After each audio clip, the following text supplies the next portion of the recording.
people like me. You need people like me so you can point your f***ing fingers and say, that's the bad guy. The undisputed super featherweight champion of the world, Alicia, the Bumgarner. That's the bad guy. That's the bad guy. That's the bad guy. That's the bad guy.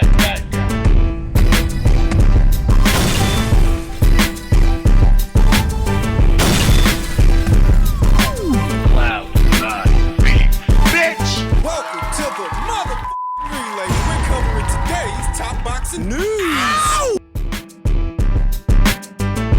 Okay, we'll start with this. What is Ryan Garcia's reaction to his own victory over Devin Haney this weekend, saying, it's time we discuss if I'm in the pound for pound after destroying a pound for pound candidate nominee, so let's hear it. You're not. Ryan Garcia, at least based on my own criteria, the criteria that governs the Ring IQ pound for pound list, is not eligible to be ranked as a pound-for-pound fighter because in order to be considered, in order to just be considered, it doesn't even mean you get ranked. You have to have a belt. You have to be a champion, and Ryan has never been a champion anywhere.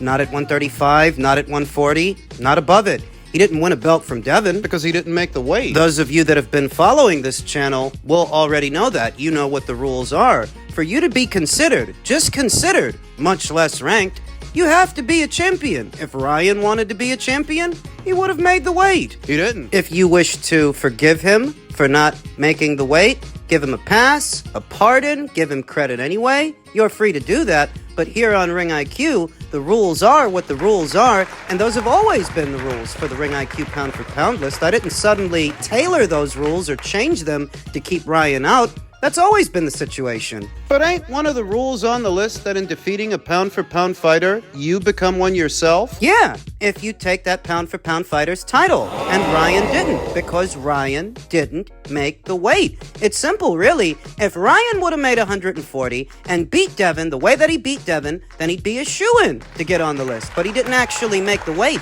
And those rules are in place for a reason. They're in place to safeguard the integrity of the list from shenanigans like these. Like his. Angling. Like his. Whether you're talking about Terrence Crawford or Naoya Inoue or Alexander Usyk, any number of legitimate pound-for-pound fighters, they don't got to pull any of this crap in order to beat a guy. Ryan does because he's not a pound-for-pound fighter. Ryan, who said, if I was Devin, I'd vacate and tell Mauricio to give me the belt if I was him. If you were him, you would have made 140. But you're you, and you didn't. So you don't win a belt doing that shit. So many jumping on Ryan's bandwagon right now, and dick riding the wave that he created. Slaves to the moment. I'm not one of them.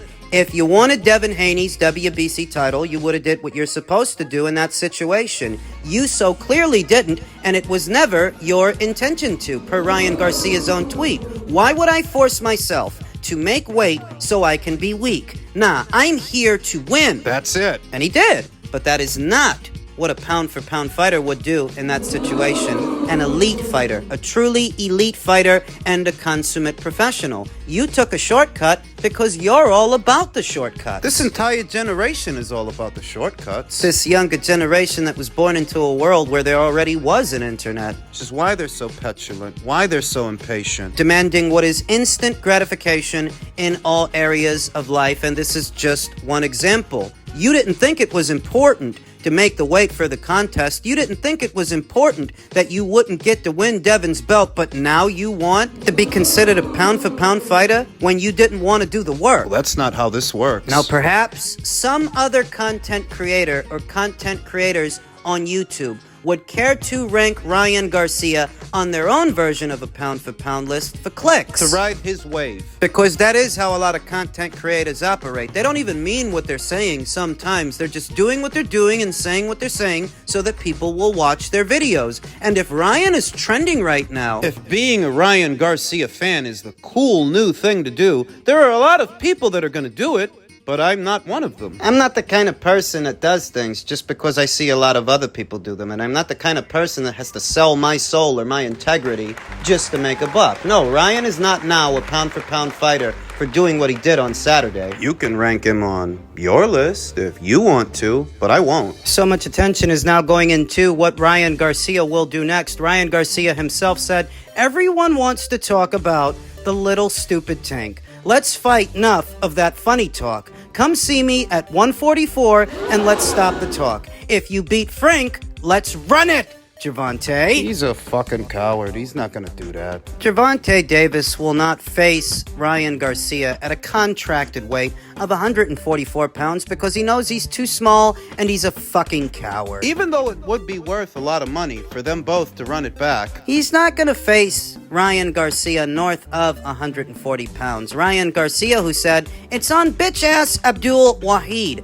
I never lost because your name isn't Gervonta anymore. Let's run it, Abdul." The pseudo-Muslim. I think I saw him wearing a Jesus piece, a crucifix, in a photo not but 2 weeks ago. I don't know that that's customary for the Muslim faith to wear that kind of a religious relic. So much effort went into downplaying Gervonta Davis's weight stipulations in the Ryan Garcia fight and what role those weight stipulations had to play, kind of like people are downplaying Ryan not making the weight, coming in at 143 instead of the originally contracted weight of 140. These are not pound-for-pound fighters. The genuine article wouldn't need this much angling this often. So many people saying it doesn't matter. It doesn't matter that Ryan came in at 143 and not 140, but it mattered enough to Ryan that he said it would weaken him. It mattered enough to Ryan that he didn't want to make it, even though that's what they initially agreed to. Misdirection. Sign on to fight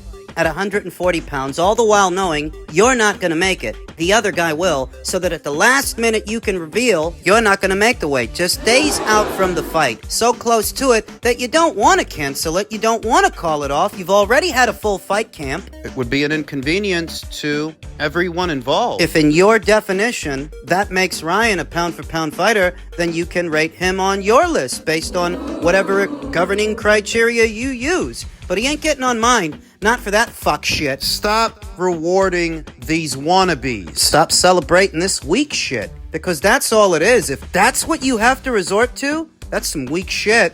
But yeah, he called out Gervonta Davis for a rematch, and he also said he will not give a rematch to Devin Haney. He will instead look to fight Jaron Boots Ennis. Didn't he also say he wants to fight Sean O'Malley? Being honest with you, I would sooner expect Ryan Garcia to fight Sean O'Malley or Gervonta Davis again, Gervonta Davis twice, than Jaron Ennis once. No, I think Ryan's just talking. He's just talking, and everybody knows he's just talking, but they're going to let him get away with it because he's hot right now. That's what speaks to this younger generation, a lack of accountability, that you can say almost anything, but you don't have to stand on it. You don't have to follow up, you don't have to mean it, and when you're asked about it, you can act like it never happened. I do not expect to see Ryan Garcia share the ring with Jaron Boots Ennis at any point in the near future, though as it pertains to Jaron Ennis's near future, immediate future, Eddie Hearn won today's Jaron Ennis versus Cody Crowley IBF welterweight title purse bid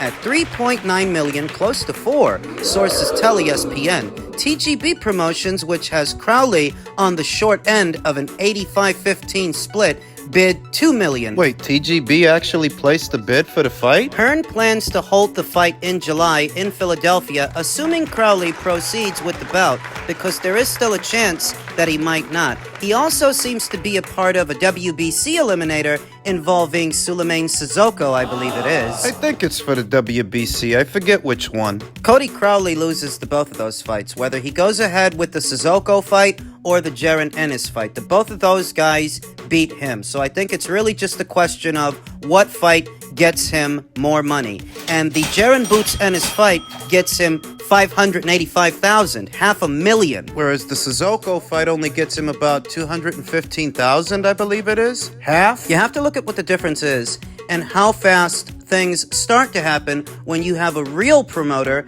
and a real promotional outfit behind you instead of a mom and pop shop like the PBC, because the PBC had the same opportunity to make this fight happen for Jaron Ennis before Matchroom even came into it, and all they did was piss away the time. Make empty promises. And you don't have to take it from me. Look no further than Richardson Hitchens, someone who has fought under both banners, as to what the difference is between working with the PBC and working with Matchroom. Yo, listen, what made you go to Matchroom? Because obviously, you know, you started off with Floyd. That was one of them things, you know what I'm saying? Shit didn't really go the way you wanted. Boots just following behind me. I see what's going on. I was a PBC. I wasn't getting active. I wasn't getting no money. I wasn't rocking no prezzies, no diamonds, nothing. Now I got with Eddie. Like I said, I got with Eddie. That check. I made like I probably made more money in my last with this fight, and fuck even the pay to fight, the Bowser fight. I probably made more money in my whole every fight that I ever fought with PBC times 2. Like, with Eddie, fucking with Eddie. But that's what I'm saying. Meaning, like, oh man, because I'm active. You know what I'm saying? And they putting me. And Eddie is a nigga like he want good fights. He's not gonna put you in no fluky fights or none of that. And same shit with Boots. I'm pretty sure Boots was in PBC. Just asked him when he gonna fight. Now that he's with Eddie, he has the schedule. Boots know when he's gonna fight. Boots will be knowing when is his next fight, but before he even get into the ring for that fight he's fighting that night, he'll know when his next fight is already scheduled. And that's something we need as fighters. You know what I'm saying? I mean, that's not Ring IQ saying that. That's actually a fighter who's fought under both promotional banners, both the PBC and Matchroom, and he said it in plain English. Everything I've been telling you, that Matchroom is run like an actual business that has structure, whereas the PBC is just a lot of pseudo-business guys. Pseudo-business. Wannabes. And at the helm of it all isn't even a true blue boxing guy so much as an import from the music industry that relies on smoke and mirrors and gimmicks. Things that sound good, better than what they actually are. Not the least bit surprised to hear it from the horse's mouth or see it play out in real time, that as soon as Matchroom got involved, that's as soon as you were able to get Jaron Ennis on a regular schedule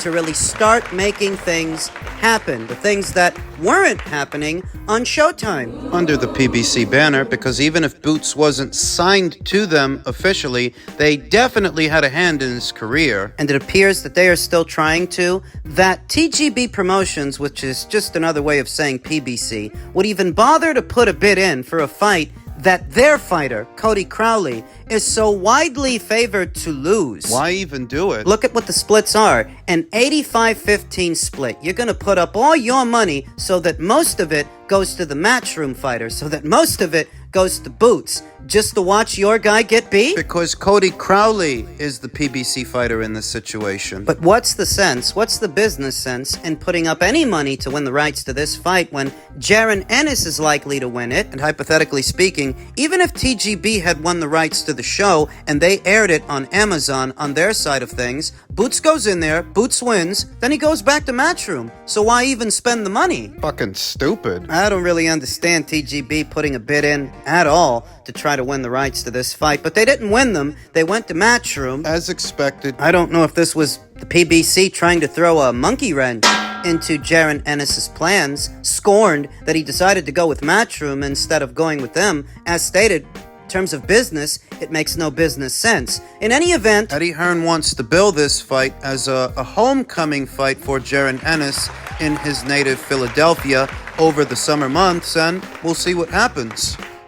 And now for a story that broke yesterday as it pertains to Turki Al-Sheikh's proposed card set to go down in late summer on August 3rd. Virgil Ortiz versus Tim Tszyu is reportedly being planned for a super welterweight clash on the Terence Crawford versus Israel Madrimov card on August 3rd in LA. If Ortiz wins his fight with Thomas Dulorme this weekend, show also reported to feature Isaac Cruz versus Jose Valenzuela, Andy Ruiz versus Jarrell Miller, and Leo Santa Cruz versus Abner Mares 3. It's almost too good to be true. A fight of this caliber with two fighters of this caliber, pressure guys, action guys, and no alphabet title, no world title on the line at all. I would have expected that if Tim Tszyu weren't going to be fighting Sebastian Fundora next, he would perhaps target another world champion, say newly crowned IBF junior middleweight champion Bakram Murtazaliev. That would have made more sense than this, but I'm not complaining. Just saying, it's not what I expected, which leaves us to reconcile the implications of this potential matchup. That if Tim Tszyu ends up fighting Virgil Ortiz next, he's not fighting Sebastian Fundora next, which would leave Sebastian free to fight someone else. Sebastian, who is rumored to be returning later on this year towards the end of it, and he's currently under orders to satisfy the winner of Crawford versus Madrimov Via the WBO. as Sebastian is both the WBC and WBO champion. The winner of that fight would be crowned WBA and WBO interim champion. Whoever wins becomes the mandatory challenger to Sebastian Fundora. Most are expecting that in that situation, Sebastian's going to drop the brown belt. He's going to drop the WBO title, but he would still have the WBC, and he would theoretically be free to fight Errol Spence Jr. What? The last we heard from Samson Lukowicz, who promotes Sebastian, is that they were going to run it back with Tim Tszyu, but now we're hearing that Tim is fighting Virgil. And if Tim is fighting Virgil, he's not fighting Sebastian, which frees up Sebastian to fight Errol. Those are less than ideal circumstances for Errol Spence Jr. to fight Sebastian, because on that schedule, Errol will have been out well over a year since the Crawford fight, the devastating Crawford loss. But it's a distinct possibility. It could happen. So Tim Tszyu's fighting Virgil Ortiz. That's a risky fight. That's a risky fight for the both of them. On paper, Tim has the better resume. Especially at junior middleweight. Now, Virgil Ortiz, he's fought some good fighters, some good solid fighters as a welterweight, but he has yet to have really made a splash at junior middle, where he is now campaigning. Tim faced the former champion in Jeff Horn, a former champion in Tony Harrison, a U.S. Olympian in Terrell Gausha, a top contender in Brian Mendoza, And Sebastian Fundora. I would also say comparatively, Tim Tszyu is more acclimated to facing junior middleweights than Virgil Ortiz. That's not a knock on Virgil, that's just saying that he hasn't really been up there all that long and faced what it really has to offer as a division. Brian Mendoza and Takeshi Inui are bigger and stronger fighters than any of the fighters that Virgil Ortiz has fought so far, and look at who he's fighting now. Thomas Dulorme. It will probably take Virgil about as much time to dispatch today's Thomas Dulorme than it took him to dispatch Frederick Lawson earlier this year in January. He stopped Frederick Lawson in just one round. I think he's going to stop Thomas Dulorme in just one round this weekend. That's saying he hasn't really had that many rounds in the bank In recent memory and at this weight. So you have to give the edge in experience to Tim Tszyu. Even if Virgil has a very high ceiling, he hasn't done much at or around these weights, and he hasn't done much in recent memory. I like Virgil, but the edge has got to go to Timmy.